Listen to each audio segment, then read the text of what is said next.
Awesome. Yeah. That sounds good. Very Knife cool. and a fork tonight. Yeah, exactly. Yeah. Nice. Hey, Meeting- Mark.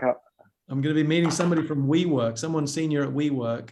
Oh, and really? talking about a WeWork open talent model to link their members' services, which could be quite cool, right? They got the Yeah, community. that's kind of cool. Yeah, yeah. Do some earning and learning. Yeah. They earning and work. learning. They did a They really work. cool thing with Mercer in New York, where they went out to all Mercer contracted with WeWork and put out 200 grand to WeWork clients who were innovating in the HR technology space, and created a series of grants. But you had to be a WeWork client to be eligible for. It was a really cool setup that they did. Interesting. That's cool. Do they have everybody in one office in New York, or was it kind of like a specialty office? They launched it out of New York, but so it was Mercer's New York office who kind of sponsored it. So you could be at any WeWork location in New York is who they went after in the first wave of it. I haven't seen what they did in years 2 and 3, but year 1 was 2019, so just prior to COVID, and I got a chance to meet the 10 winners, if you will, as they brought them in. It was pretty cool. That's awesome. That's great, John. Thank you. Yeah, yeah. Thanks, man. That sounds good. Should we wait a couple more minutes and we can get going? Hey, Eric, how are you? Hey, John, I'm great. How are you? I'm good. How's Cartagena? Medellin. Cartagena? What's that? No way. Cartagena's way too hot. Way too hot. Yeah. I It's remember more than 2 days in Cartagena. Cartagena because that's remember that movie Romancing the Stone? Yeah. Haven't seen it. You haven't seen it? You have to see it. No. Yeah. That wasn't that like a Indiana Jones? No, it Oh, was like- I think it was like- Kirk Douglas or Oh, really? and he's like- trying to find this emerald and it's he's got to go to Cartagena. Colombia. Michael Douglas. Oh, Michael like- Douglas, that's it. Right. Yes. It's like 1984. Yeah. Wow. The one we're not They, allowed to It look at was- anymore. You guys are dating. They are An famous for their Indiana emeralds, Jones wannabe. Hey, Eric, how high is Medellin? 7,000 feet. Really? Wow. Yeah. That's And- crazy. Bogota's 9,000. Bogota's the second highest capital city in the world after Bolivia, which is Wow. Wow. Bolivia, you literally need to get off a plane and put a. Yeah, because put a- that's like over 10,000, right? Bolivia. Oh, yeah, you're in the clouds, basically. I've never been, but I've, Yeah. I know people. who have, I've been to but- La Paz a couple of times, and there's a crazy flight into La Paz airport. Yeah. It's amazing. It's an amazing thing just to experience. But yeah, you, as Eric says, you get out of the plane and you're fighting for breath. Yeah. Yeah. Oh, Cocoa that's tea. wild. Yeah. Hey, Adam, how are you? Good. Good. And Connor, how's it going? And Diane. Yeah. Hey, Diane. Hey, Adam, did you hear my interview with Suba for the Investor Day? I did not. Yeah, I did like a 20-minute interview with Suba for not the Investor Day, but what was it, Catherine? It was the Analyst day? Analyst Day. Yeah. Yep. Yeah, she did a Okay. great job. I thought she was awesome. So she had a lot of really good things to say. So Yeah, no, I had to set her up with a bunch of stuff for that, but I didn't realize that you did an interview. So love to. yeah, see. we did. Yeah, I mean, I think she did a keynote, but the main, I think her main involvement was to do this kind of fireside chat, they called it, although digital. Yeah. There wasn't a fire involved. So, but it was good. Well, good. Well, we should get going. I think it's probably a small group because that is a holiday in the States, and so I'm sure some people are kind of doing that. And Veterans Day today, so a lot of the schools are out. Chris, that's probably what you're doing. You guys going up to the mountains? We are actually going up to my son's high school football state playoff game. So we got about Alright. an hour drive. But if they win this, they'll go to the championship. So it's a big day for us. Yeah, that's awesome. Super cool. Man. That's super cool. That's awesome. Well, hey, I thought today we could just kind of like maybe do a little bit of update. I've got a few things to catch everybody up on. First thing, I think we should just dive in, maybe Barry, you and I, and and Bryn, just talk a little bit about the merger and how it's going, and kind of give everybody an update. From my perspective, I couldn't be happier. Barry and Bryn are just exceptional partners, and we've been having lots of really amazing conversations. And I'm really seeing their vision clearly now, and how the outsourcing business is going to be a key to the open talent adoption, just because, well, I don't know if I've talked to a bunch of people about this, but it feels like, well, while the adoption of open talent from lots of incumbent organizations is important and difficult, it's the outsourcing companies that are under an existential threat because of open talent. And so anyway, lots of great conversations with these guys and clients that they've already engaged. But I'm super psyched, and also super grateful personally for Bryn. Bryn's been helping me with the backside of the book on making all this stuff really practical. And so we've kind of getting really down into the nitty gritty on, here are the 10 steps to assess, and here are the 10 steps to learn. We had a pretty big cognitive shift a couple of days ago in the context of what's learned versus assess. And I think we came up with this idea that I'd love to kind of get your guys' feedback on. And to me, what assess and learn, how they relate, is they're kind of the flip side of the same coin. So assess is assessing your internal needs and your internal tools, or at least what you have now. And then likewise, learn is an external thing. And so really focused on that.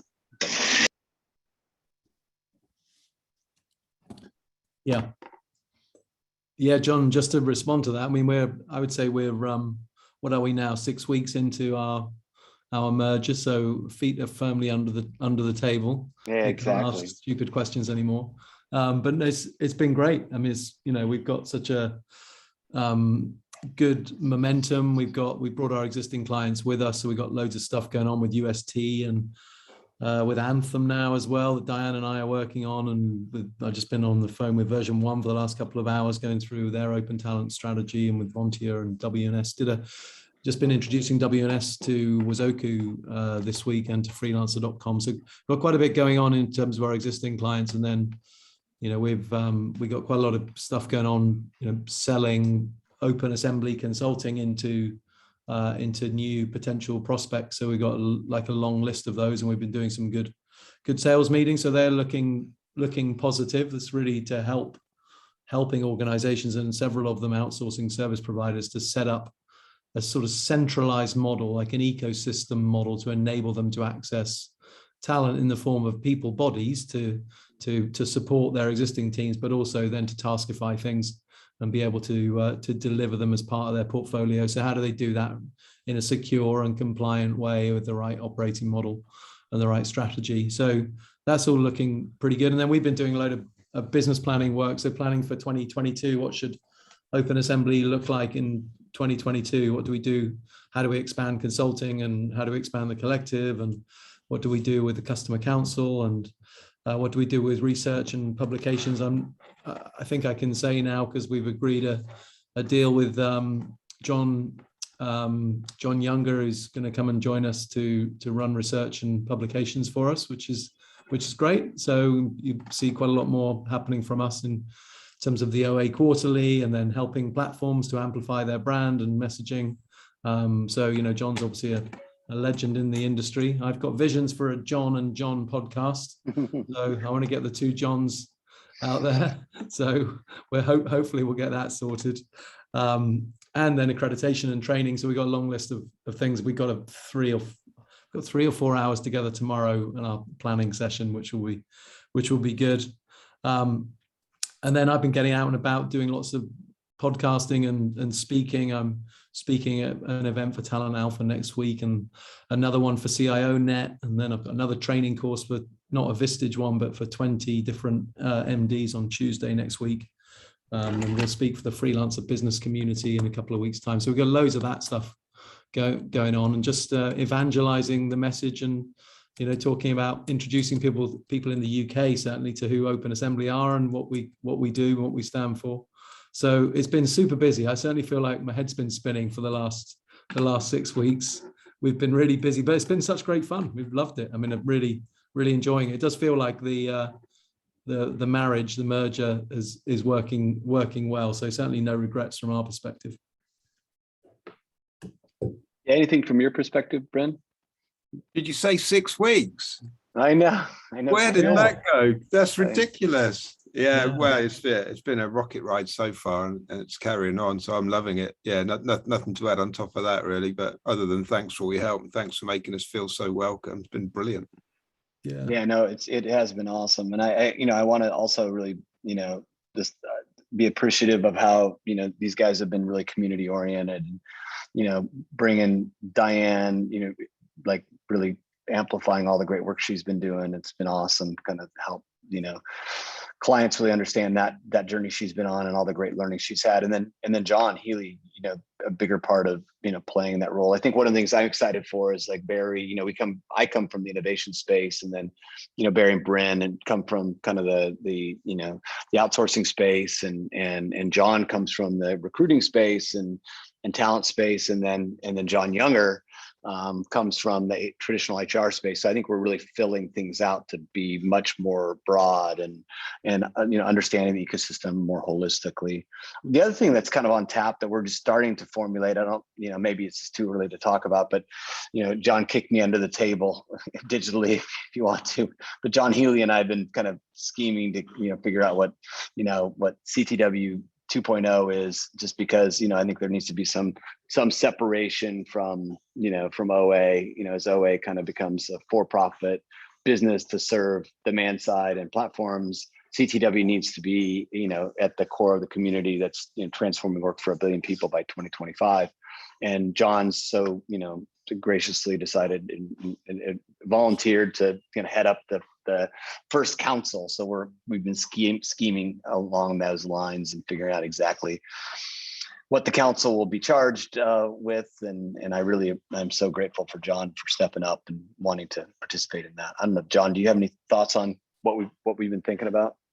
No, I just kind of humbled and excited. I think that we set a big audacious goal out there. Thank you, Alistair. And now we got to really kind of kick ourselves into gear a little bit. But I think that separation of OA versus CTW and kind of helping each of them clarify their identity and purpose is really important to get people through things. And I think there's some great opportunities that are sitting in front that can keep a not-for-profit organization focused on some areas of advocacy and comfort for adoption, while the consulting business is able to just really help companies figure out how to deploy those standards that are built out and going through there. So I think we're starting to get there. But the fun part is the more you go back through that manifesto that was created, and I just encourage everyone, go back and reread it. Go out to the Center for Transformation of Work, reread that and remind yourself of why we came here. And we're still on point with everything that was created, the community that came together to make those declarations really put a good story together. There's definitely a little bit of refining that I think we're learning as Web 3.0 becomes more common in the vernacular of what's out there, and kind of narrowing in on platforms as kind of that driver. But there's some real big opportunity. And to that end, and Barry and John, it may be that I need to reach out to John Younger, but that the International Organization of Employers, the research piece that they're doing with the World Employment Confederation, they are looking to grab hold of any research that they have. And I think John's latest piece of research would be a nice piece to kind of plug into them. One, because it's at an international level, and two, it can take people off of the urgency that every advocacy organization seems to want to do, which is to plug it all into the Uber, Lyft, Deliveroo community as the only part of gig workers. And I think that research told a good story of people who are doing this as a part-time thing, that it's not just all full-time, and that it's bifurcated in these different ways. And I think having that in there is also an opportunity to put John Younger and Open Assembly into the dialogue sooner rather than later. So I can certainly forward over what was completed by John, but I'd like to maybe offer an introduction to, I know the guy who they've contracted to do the research for them, and be happy to make that connection directly. Great. Right. I think that's awesome. Yeah, no, I really appreciate that. Yeah, thanks, John. Really, really appreciate that.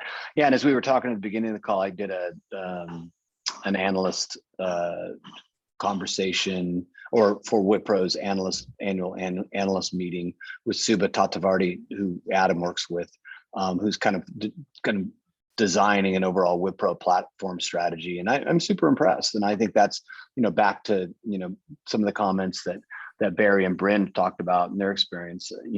It's interesting to see somebody like Wipro, whose mainstay is full-time employment, to look at the open talent, look through the open talent lens, especially through the great work that Topcoder did, as part of the acquisition there. I guess, what was it, Adam, in 2016 now? Is that how long ago?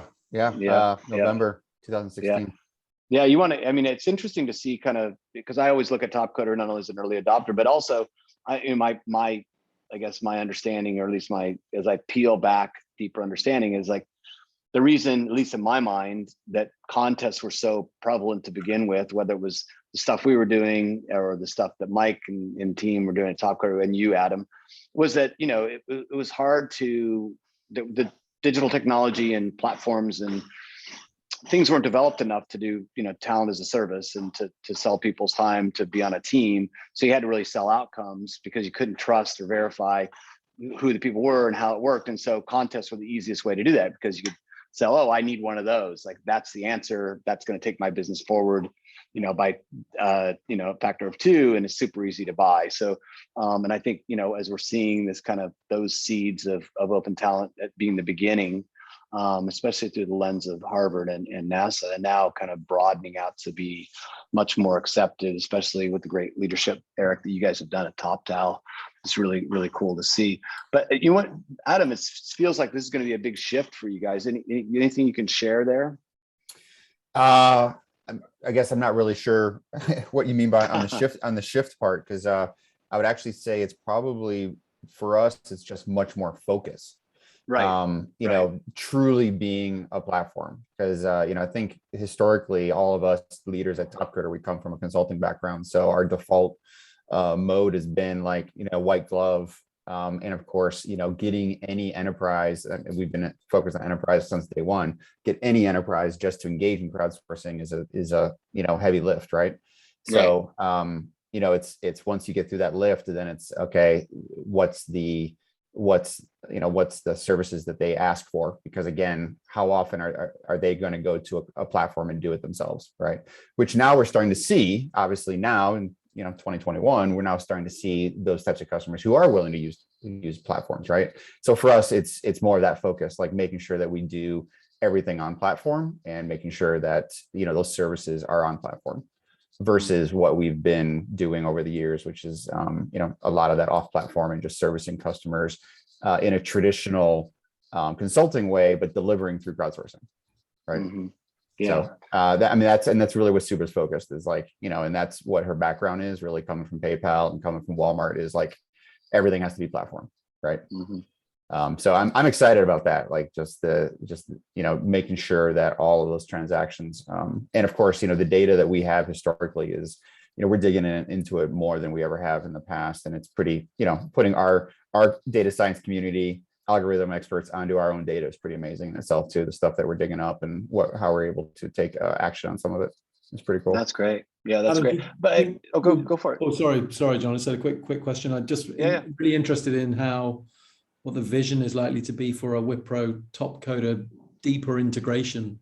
You've got that great asset, the Topcoder platform, which do you think that it will become a core part of a Wipro delivery model in the future? So that is that would be the Topcoder vision for Wipro. And now it's of course Subha to, gingerly, make that happen. Right. Yeah. Because imagine any meeting we go into in Wipro, we are, we're an alien, right? We're talking, we have a strange, we just have a weird way of saying things, right? Languages. Yeah, right. Exactly. Yeah. So the slight fact that, we have a lot of, Wipro. So the Wipro channel has turned into one of our largest channels, of course. Mm. And so we have now we have 3 years later, a lot of Wipro advocates. And so we get a lot of those customers, which is great.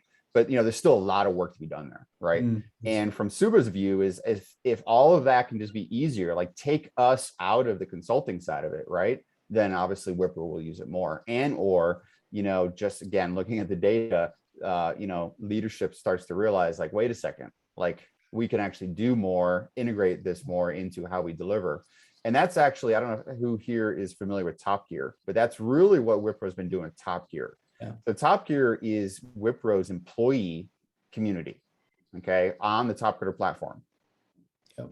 Yeah. And it's pretty powerful now. Like one of the things I'm proud of, like I'm in a very large company now, but one of the things I'm very proud of is that they've stuck by that. They've really, really tried to do that. And I think I was talking to Catherine about this, but there's just, and Diane, there's a lot of nuances in just making that happen, right? When you just get the payroll and how to get people paid and just think about, you have a project team inside a large company like Wipro, and then some of those members of your team want to go compete on something, right? And you're like, no, focus on this project. This is what you're getting paid to do, right? Exactly. And just going through those kinds of nuances, right? So that's really taken off, and I think that kind of energy behind that, I think, has been very disruptive. And we're seeing, John, to your question, around like the adoption of this. But it's a journey. It's not going to happen. It's not going to happen overnight. So cool. Well, that's great. That's really great insights. And I was just to finish. I was I was impressed with Suba's vision, and obviously she wouldn't have been in the analyst day talking about that larger Wipro as a platform vision unless the C-level decided that that's an important message. And it was pretty profound to see that that everything needs to be on platforms, and it's really all about learn, connect, and earn, and both for internal folks and external folks. And it'll be interesting to see if she can get that through the gauntlet that is a large company like Wipro. Yep. I do have a question. Is anybody here working with Forrester? I just, talking about the analyst day, I had something come across where, they're looking, one of the first times I've actually had a Forrester request on, platform definition.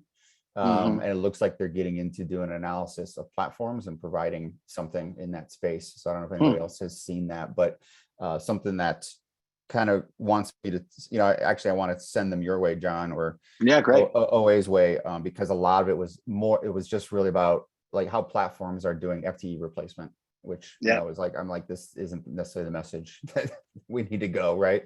So it's like, I think it's tied to COVID, it's tied to the platforms being emergence, and it was all focused on enterprise, but all of the questions and basically the boxes were all around like how it helps someone with FTE replacement. Interesting. Yeah. Send them my way. I'd love to chat. Anything I can do to help. Yeah. Red flag. Yeah. Hey, Adam, it might be interesting to point them in our direction for Platform Strategy Institute as well, from a different angle, right? Because we do a lot of deep research on platform economy. Yep. Okay.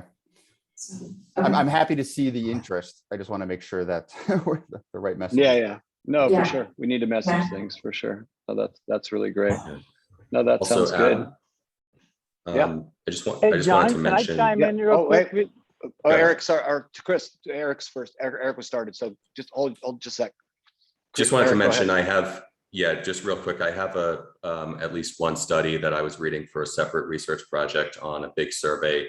I think it was in Europe, not the US, but it very specifically spoke to how managers are not using freelancers to replace FTEs. It's actually the exact opposite, which is that they use them as kind of the front part of the charge to find new areas for growth, which then result in hiring even more FTEs once it's been validated with the rapid response capabilities that they get through freelancers. So not only are they wrong, but they're actually like 180 degrees in the wrong direction. It's actually that freelancers tend to be a leading indicator of more growth in FTEs often.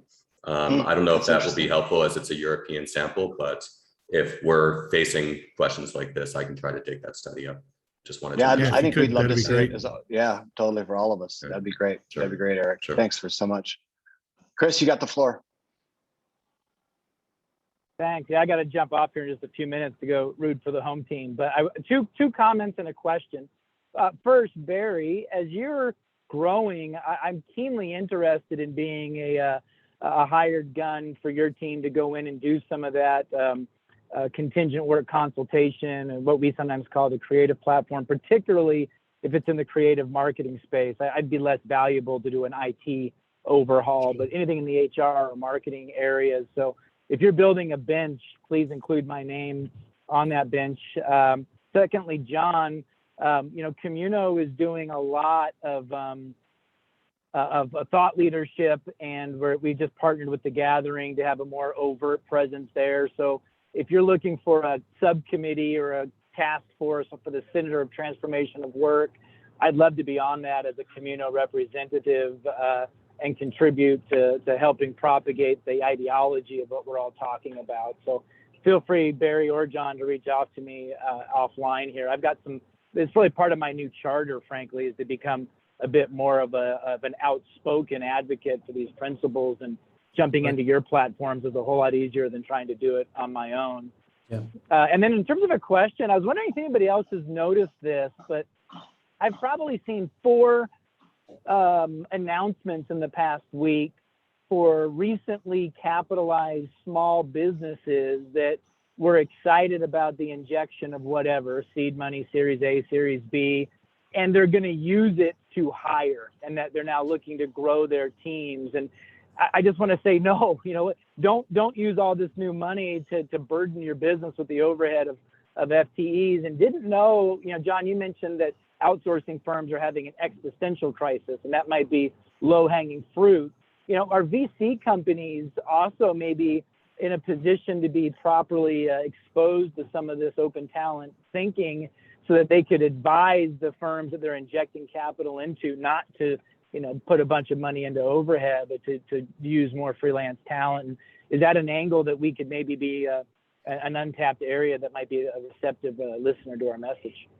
Yeah, that's definitely, it's definitely an area we're looking at for that exact reason, Chris. It's a really great point. These high growth, small to mid-sized businesses have to be super smart with their scaling strategies. And if you're trying to FTE your way from scrappy startup to scaled company, that's a really, it's kind of a chunky scaling mechanism. But if you can just invest in just a core bench of absolutely strategic resources, and then build basically a talent cloud strategy for the scaling, that's the way to go. And we should be talking to PEs and VCs about how they can put these resources at the tips, at the fingertips of their portfolio companies for smart scaling strategies, and educating them.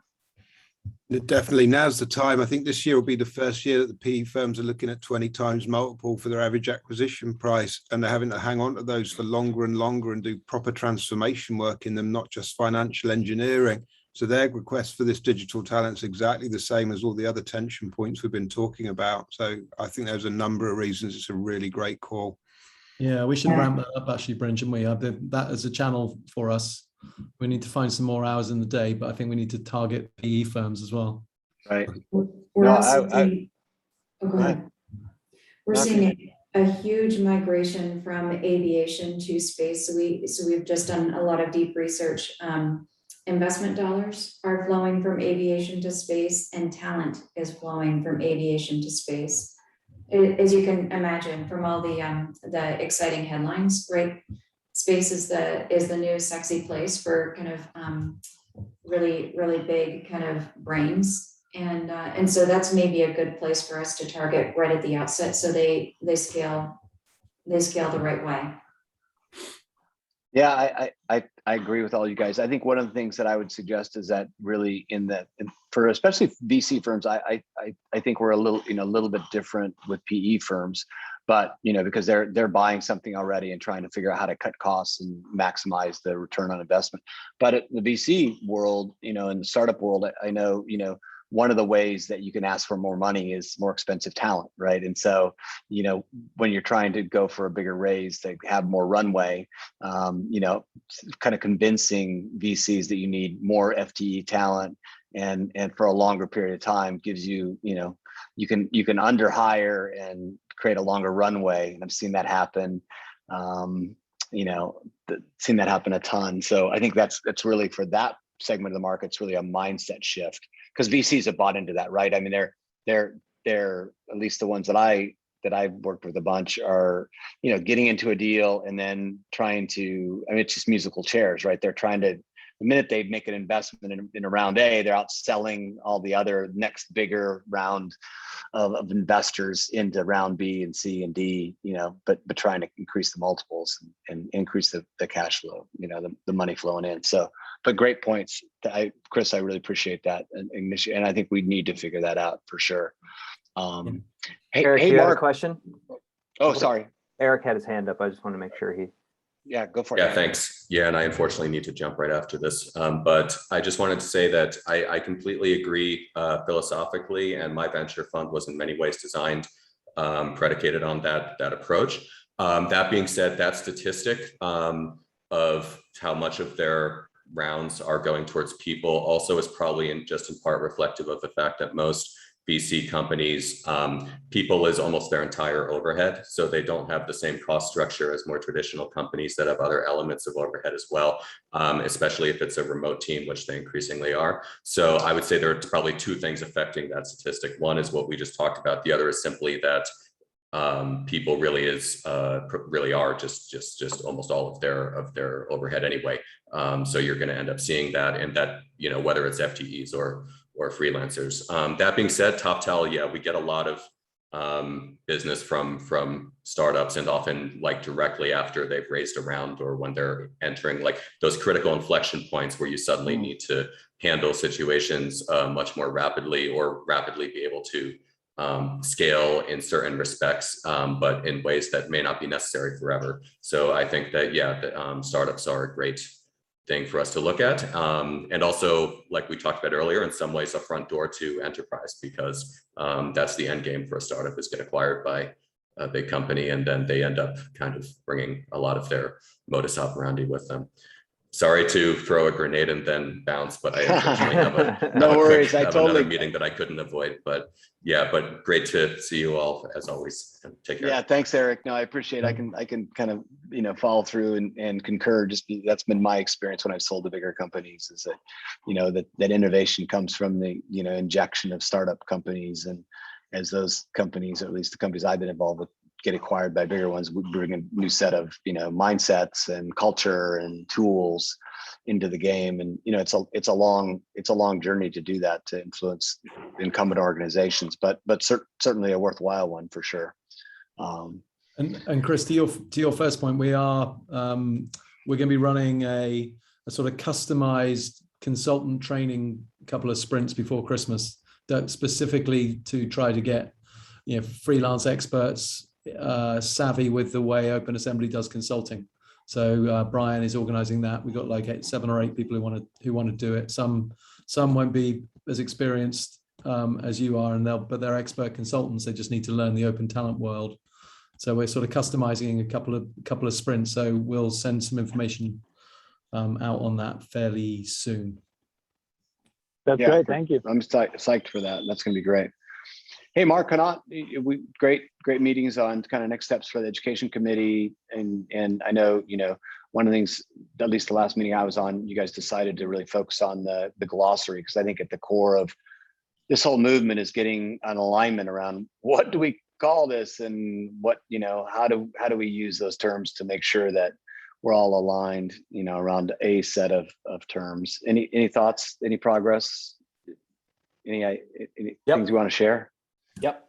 So I think what we've been able to do is to inject a bit of new energy into that work stream. And so, it's an education and marketing work stream. We've got a sprint which we're running between now and the end of December, and the deliverable from that will be a glossary. And I think it actually speaks to points that John Healy, Adam and Chris have made already, right? So Adam's point about, we speak a different language. I think there's a great opportunity, right, to establish that glossary and for it to be the perhaps Bible is not quite the right word, but, you know, the go-to source of reliable information in terms of the language that we use. And so we would like to have that and have it circulated within the community before the end of the year. And then there's a plan which Ashley is working on in terms of that being a marketing tool so that we can use that for outreach, and that can be a way of, you know, bringing more people into the CTW community. So there is a weekly meeting which happens at, well, it's my late evening in Mumbai. It's kind of probably about 10 a.m. I think Eastern time every Monday for the next 6 weeks. So if anybody would like to participate in that, and Chris, I sort of sensed that you were looking for some tasks to be pointed in your direction. We'd love to welcome you along. So I'll send you an invitation to that and come and see if there's something that you could contribute to that. John, you know, given that you're leading the drive around CTW and the definition of what its purpose is, you know, again, you'd be very welcome to come along, or perhaps you and I just sort of set up a call at some point, and we can then make sure that we're kind of aligned on that. So that's activity on the CTW. And I had a couple of other points. So while I've got the floor, I'll take another. Yeah, go for it, man. As always. So one of the things that I've had a very interesting approach from a very large bank, Indian bank, right, which is setting up a product aimed at the gig economy. And I don't know whether that necessarily turns into a sort of consulting opportunity. You know, it's come to us as a marketing opportunity. In other words, they want some creative help around how they're going to brand that product. And they want to see platforms as their channel partners for that. So I think that there will be an opportunity to introduce them into the Open Assembly community and potentially make some introductions to some of the platforms there.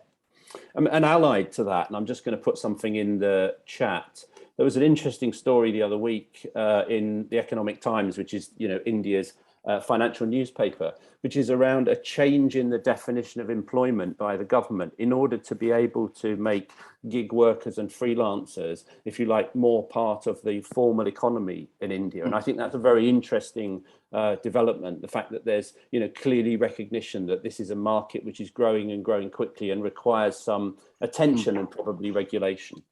Yeah, no, so I thought those two things were interesting. And finally, I'm going to make a recommendation for your Christmas lists, which is a book by an author, a futurist called Parag Khanna. I don't know if any of you have come across him. He wrote a brilliant book called The Future is Asian, which, as you all know, I subscribe to. But he's also just published a very interesting book, which is called Move, M-O-V-E. And really, it talks about this. It's about the mass migrations that we are about to see, driven by two things, one of which is obviously climate change and the fact that there are parts of the world which are becoming increasingly unlivable, Mumbai, the city that I live in, being one of them, but also by demographics and the fact that you've got aging populations in parts of the world and young people in other parts of the world, and that you'll see people moving to, you know, in essence, where the jobs are. But the thing that I think is really interesting about this is that he's looking at some of the technologies that we're also discussing, blockchain, for example, as a way in which people can become more portable, and that they can carry with them their credentials, their records, their financial infrastructure. And so I wondered, now, so he comes at this from a very kind of different place to that which our sort of origins are in, right? But I just thought it might be an interesting invite to perhaps get him along to one of our sessions. He's got a book to promote, so he's looking for, you know, speaking opportunities. But I just sort of felt like he might be somebody who would bring some interesting new but relevant perspective to our conversations. Would love that. I think that's such a great idea. I'm super psyched to dig in on it. I was looking for good things to do, you know, during the holidays. So this is it.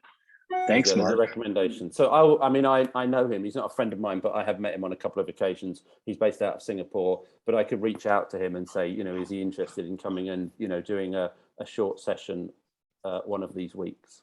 Yeah, I think let me know, and I can, you know, get you the schedule for the CTW calls and things like that. Yeah, Mark, I will do, Brandon. Okay. Mark, I'd be very interested in following up on the first part of what you said. One of our mutual clients has been posted out to Dubai to help set up sort of financial ecosystem to look after a significant proportion of non-resident Indians who seem to be the sort of main source of employ for a lot of the transformation work that's going on out there. and they're looking at it from a, what the products and services and longer term strategy they can pull together. So any threads around specific product development or specific activities targeting that world would be really interesting. Yeah, for sure. I think there's actually a massive opportunity there, because for all that we read about the world of digital nomads, there's actually really no infrastructure in place, right, to support people who choose to lead lives like that. I come across it every day. I have businesses in 3 different jurisdictions. I split my time between here and the UK, and I fall between the what's the word? You fall between 2 posts, right? And nobody actually has any. Nobody actually has products that. And if you take that principle, right, which is that more and more people are going to be mobile and they're going to work in different parts of the world, and they're going to have, lives which take them across different territories, then I think there's an increasing demand for those sorts of products and services. So, yeah, I think that perhaps that's an area for us to look at. 100%. Yeah, I agree. And it's even the case that, I remember the last time you got a mortgage in the UK, but if you go forward to get one as a contractor, you'll be paying through the nose in terms of the interest rate they come back to you with, if they're prepared to lend to you. Even it's now almost, I'm dealing with this as well at the moment. It's almost impossible now to have a mortgage in the UK if you're not resident. Yeah. Great. Anyway, that's it from me. Good stuff. Yeah, thanks, Mark. That's really great, and really appreciate that. I guess, just on kind of further on the update for the book. So we turned in our manuscript October 15th. It was well received at Harvard, but I think they felt like, hey, we bought this book as, and maybe I said this once before, but just to remind you that Jeff Keogh, the editor, who was actually known as pretty hands-off, and so but his point was like, hey, I bought this book as kind of a nice innovation book. It's on the side, kind of in the talent world. But as COVID's kind of continued on, this book becomes an answer to the future of talent and future of work and digital transformation. So he's put a lot more energy and effort into it, and we're just about ready to complete our kind of second round of manuscript and have a lot more editorial help from Harvard to really dig in. The editor that is helping us has rewritten a couple of the first chapters, and I'm really liking that. I mean, Mark, it's funny because it harkens back to those first meetings we had, is like, don't be the observer, be the authority. And that's kind of something he's, really leaned on in a big way, but really pushed us. And I think he's kind of helped crack the code there. And then the second thing is be really practical, and so I think we've got a really good track on that. So, and then third, create a really good narrative throughout the thing. So we're on good track on that. It's going to be, I think it's important that we get it right and not really push it to get it out by March 1st or whenever we were thinking it was going to get out. It's more important to make sure that this is kind of at the core of what we do and how we do it, and really builds on, the work that John's doing at the CTW and Barry and Bryn are doing at, at OA, and it really supports all those efforts. So that's the first thing. And then I caught up with Mike, with Mike Morris. It was great to catch up with him. It's been a long time. And he's such a great visionary, and thinking and talking some about what he's doing next. And, but he had a really interesting insight. One of the things that I become aware of, I don't know if you guys heard of this employment of record company, Deel, DEEL.com. It's raised a ton of money, right? They raised what John Healy, they raised $1 billion on a $5 billion valuation. And they're starting for Series D right now. I'm supposed to do a panel with their CEO. Oh, great. Well, one of the things I thought was interesting is, at first, I guess maybe it was my impression or some of the people I talked to's impression, is that, would they be a substitute for, for some of the larger freelance marketplaces like Upwork Enterprise or people like that? Mike's point of view, which I thought was interesting, was that his point was like, he's looking at them to actually build into his platform Open Talent Stack, that it's a service, much like a lot of the other, like, HR talents or, tech stack companies, to help make sure that compliance and IP are met. And I think, his point is like, he doesn't see them as a competitor, but more as an additive to make sure that the way that platforms meet with or integrate into companies will be, that's an important part. And it really highlighted for me the importance of that whole area of, that infrastructure and the tech stack that's going to help this happen. I guess I was really reminded of that when I was listening to some of Josh Berson's stuff, that the average Fortune 500 company has 100 technologies in their HR, tech stack. And so, maybe that might be a little bit too far, but I think that's some of the things we're seeing, the needs there. And obviously Balaji's been one of the guys that's really been pushing that at Deloitte, the thinking on that. But I just wanted to throw that out and see if anybody had any thoughts or reactions as we're kind of digging into that as part of the book. I think, John, that having a digital tech stack that supports every element of the life cycle is super important. If you think about the way organizations source for talent right now, whether that's short-term talent, it's task-based talent, or it's FTEs or full-time employees, it's an incredibly manual, labor-intensive analog process at times, right? And the secret to us unlocking all of this at scale is to have digital processes instead of those analog processes. So if you think about just the review of the talent, there's still so many organizations still using CVs and resumes and a standard process. Then there's you take them on and send them an offer letter. You'll then give them a user ID for systems. This is all very manual. You send them laptops, which is just a crazy process. Diane and I were on the phone to Anthem earlier talking about this. They send thousands of laptops. Some of them don't get picked up because the people aren't there to answer the door to pick them up, right? Some of them don't know how to use them when they come in to do onboarding. And then background checking is another one, right? It'll take 3 or 4 weeks, by which time the task that you needed to be done has gone away and has been superseded by something else. So when you can digitize all of those processes and they happen seamlessly, will be key to unlocking talent access. And I still think we're quite a long way away from that, but I absolutely agree that it's that sort of operating model, that blueprint, that tech stack that we need to see. And I think Deal are an important part of that. I think you also have to look at it as a different type of tech stack than most of these enterprises are accustomed to.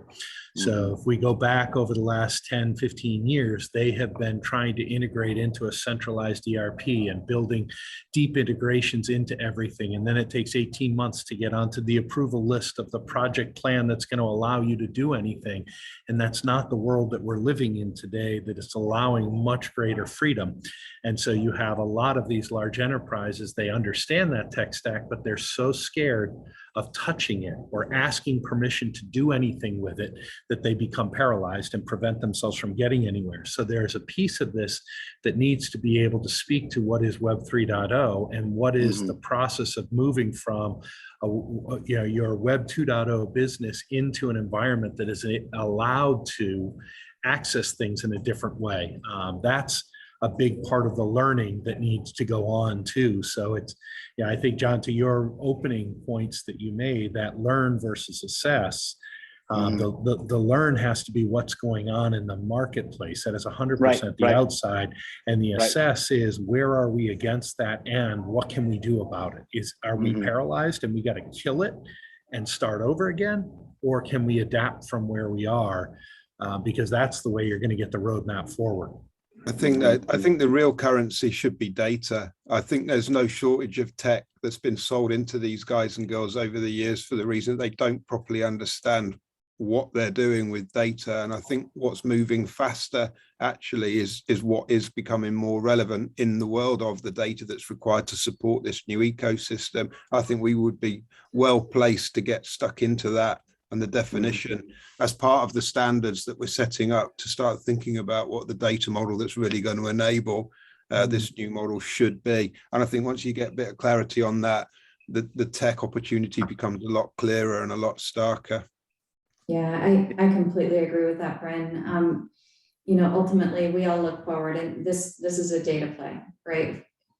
Above and beyond everything else, the data will inform and ecosystem intelligence. And that's why we have ecosystem intelligence built into our model, right? Because markets move quickly and you have to build networks and platforms for modularity and basically an assumption of evolution. because certain technologies may become obsolete, and you have to have the ability to move things in and out of your operation quickly as markets evolve, as innovations roll through the markets. And I think if we can, to Brent's point, position ourselves in a kind of central point to understand the way workforces operate, and then kind of let that inform the technology decisions and the technology innovation, we're going to be better advisors and better partners to the markets and the companies that we serve. I agree. I'd like a tangible example. If we can help people identify themselves and carry the critical data around that's required to prove who they are, to give them the background checks and to assert and accelerate the onboarding process, that'd be a fantastic start point. Yeah, completely agree. Completely agree. Yeah, no, I totally agree too. And I think that's why we want to make sure that we're engaging with platforms like Velocity Network and things like that, right? That those guys are kind of leading that charge, and we can do that. And Mark, you know, as far as the glossary goes, I mean, it seems like this is an important part of the glossary, is like there are those things that are fundamental to open talent, even defining what open talent is. But then also, you know, thinking about open talent tech stack and things like that might be supportive activities to think about. And I think we can, you know, look at, you know, cloud computing and HR tech stacks and things like that to can maybe think about some of the ways things are talked about, right? Yeah. So John, to your point, I have got the SIA glossary. Thank you, through Brian. So one of the debates that we had on Monday evening was whether or not we actually needed to define the term work. Yeah. So, you know, it kind of gets quite philosophical at some points. Yeah. So anyway, we'll bring some of that to you, but I think that's going to be a really important sort of asset, if you like, for a number of people and a number of parts of the organization next year. Yeah, for a while there last year, I got really into, and I forget the guy's name, is a German, you know, philosopher, and he's really focused on this idea. He's actually at University of Michigan, and he's been on this for a while. But his thought is that thing called new work. Right, that this redefinition of work, and it didn't have everything to do with open talent, but it did have a lot to do with kind of rethinking what work is and how it works. So anyway, I think that's Mark, super important. If you crack that definition, I'm having supper with my youngest daughter this weekend. I could really do with that. I'll send you some tips. I love it. I love it. That's so good. That's awesome. Well, yeah, I mean, I just love this discussion. I think it's super important to, you know, to think about like how we kind of nail all these, you know, all this terminology and what we're trying to do. And it certainly helps all of us, you know, when we're out there talking about it and putting it in front of clients, because this is the good foundational work that's going to be important. And Mark, just as a thought I didn't say, but, you know, as soon as you guys get done with that glossary, let's make sure we throw it in the book, and then we'll go back through the book and make sure that the terms are used in the right way. And so we'll make sure that the book can be an accelerant and also a validator of the glossary, and then point people to, you know, the ever evolving glossary digitally. But I think that's going to be an important part of that.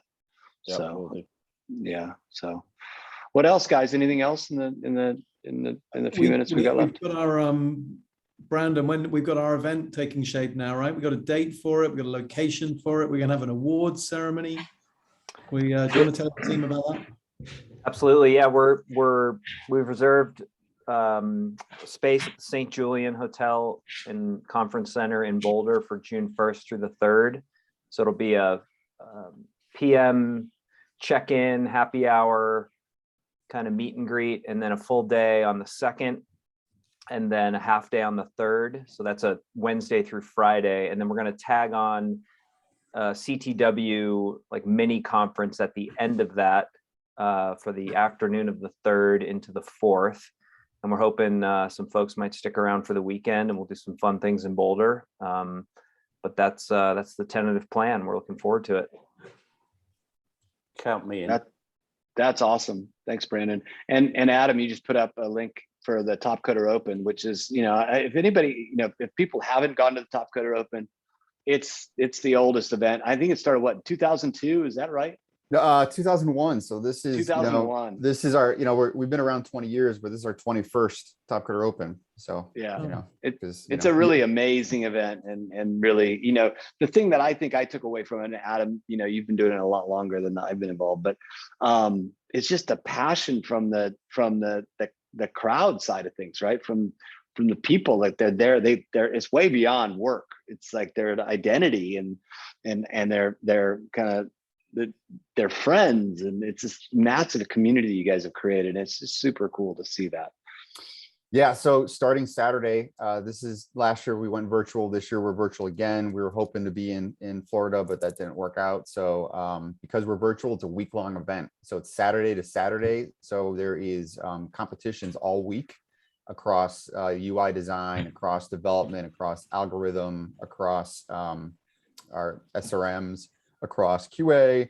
So, and we're going to have a hackathon throughout the week sponsored by Wix. So very, very excited about next week. Check it out. We're going to have a live broadcast around each of the competitions, analysis of the competition. We'll have members talking post-match. We will have a lot of cool things going on. So it gets super geeky, but it's very cool. And again, like I said, this is our 21st year doing this. And this is, for Top Coder, this is what all of our members have been working for all year, is to make it to this. Okay. And so this is the best of our community competing. There's around $60,000 in prize money. So each track has a $10,000 prize. And so this is where we crown our yearly champion. So they've been working all year for this. Wow. So looking forward to if anybody can join or just check it out. And we're also on a new platform. If you just want to even check that out, we're using Welcome. So if you want to check out Welcome and see what it's all about, we'll be on that throughout the week. That's great, Adam. And I know you've done such an amazing job of doing color commentary. It's kind of like a bit of a sports comment, competition, right? It's pretty fun to watch. But are there a couple things that you would recommend that we tap into that have been highlights kind of year after year that would be good if we're just dipping into for? Well, I mean, yeah. So the biggest thing is the algorithm. So the biggest thing is going to be that's kind of the largest audience. That's where, this is where the competitive programmers, some of these people do this for a living, the top brains around the world, just solving some pretty crazy problems. This is what we're known for, and this is the largest part of our community. So if you want to just check that out and be just kind of awestruck by like, what are they solving?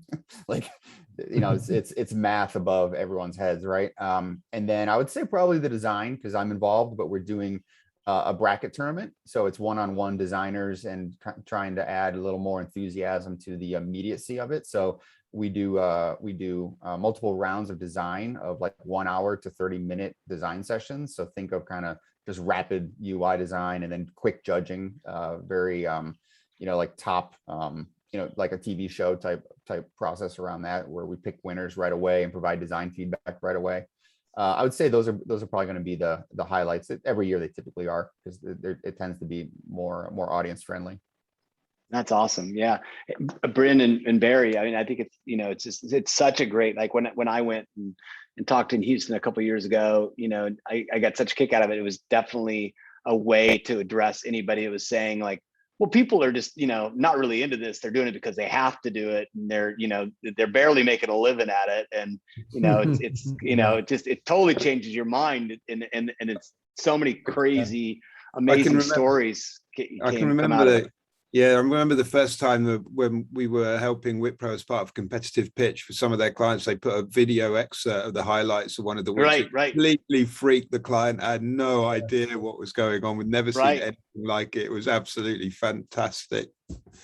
Yeah. So if we remember, John, when we were there in Houston, like the contestants were walking up on stage, I was giving you the play-by-play of who they were. So exactly. This is so-and-so, and so our top designer that year who won actually came to Top Coder as a data science algorithm competitor and taught himself how to be a phenomenal designer.